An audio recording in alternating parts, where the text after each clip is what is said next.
Gĩikaro-inĩ kĩrĩa kĩrehire hamwe arũgamĩrĩri kuuma ministry ya marĩa matũrigicĩirie, migunda, wabici ya munene wa watho na ũgitĩri wa thĩinĩ, kamiti ya guthingatithia Kihoto ya Ombudsman nĩ yũrĩte thirikari ya President William Ruto ĩtigĩrĩre akenya arĩa magũmĩirwo nĩ gwĩkururia gwa Kihoto nĩ maheo mũhari wa mbere rĩtana-inĩ rĩake rĩa kũgacĩrithia rũhonge rwa ũcirithania.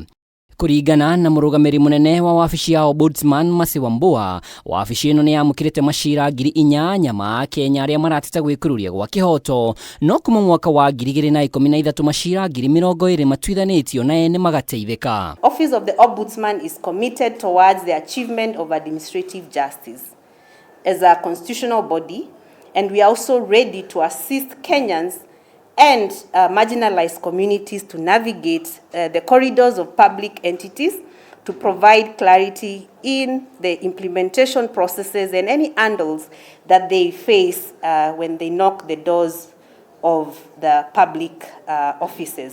Macira megiĩ migunda makirongorerio, kamishna wa kamiti ya migunda James Twitoek augĩte gũkinyeria rĩu metha-inĩ ya kamiti ĩno ĩna macira 3740 kĩhumo kĩamo gĩkĩambĩrĩria mĩaka ya na hau kabere. Kaunti ya Kilifi nĩyo ĩtongoretie na macira 1980, Mombasa 250 nayo Wajir cira ũmwe tu. But we also receive referrals from the court.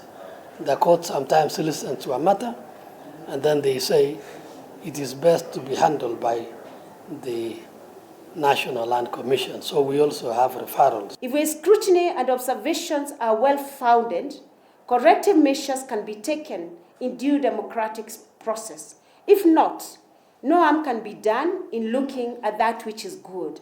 Igũrũ wa ũguo, riboti ĩno nĩ ĩhithũrĩtie kwa kamiti ya migunda ĩhũthĩre mĩaka 10 gũtuithania macira maya. Mũikarĩri wa Ombudsman Florence Kajuju akiuga makĩria ma famĩlĩ 52,000 kuuma rũrĩrĩ rwa Ogiek matirĩ marĩhwo nĩ thirikari thengia igoti gwathana marĩhwo mwaka mũhĩtũku nĩ ihoto ciao kwagararwo makĩhamũrithio kuuma mũtitũ-inĩ wa Mau.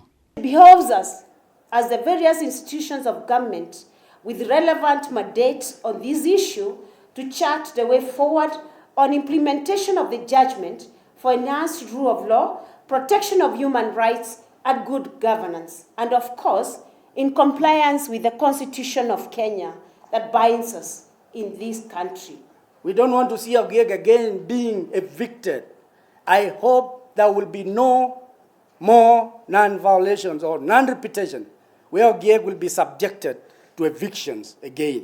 Cira wa kũhamũrithio kwa rũrĩrĩ rwa Ogiek mũtitũ-inĩ wa Mau ũkoretwo igoti-inĩ kwa ihinda rĩa mĩaka 30, no tarĩki 23 mweri wa ĩtandatũ mwaka mũhĩtũku igoti rĩa gũthaitĩra ihoto ciao mũndũ nĩ rĩathanire marĩhwo makĩria ma mirioni 150, ĩndĩ mĩeri 6 thutha ũcio gũtirĩ kĩndũ mamũkĩrĩte.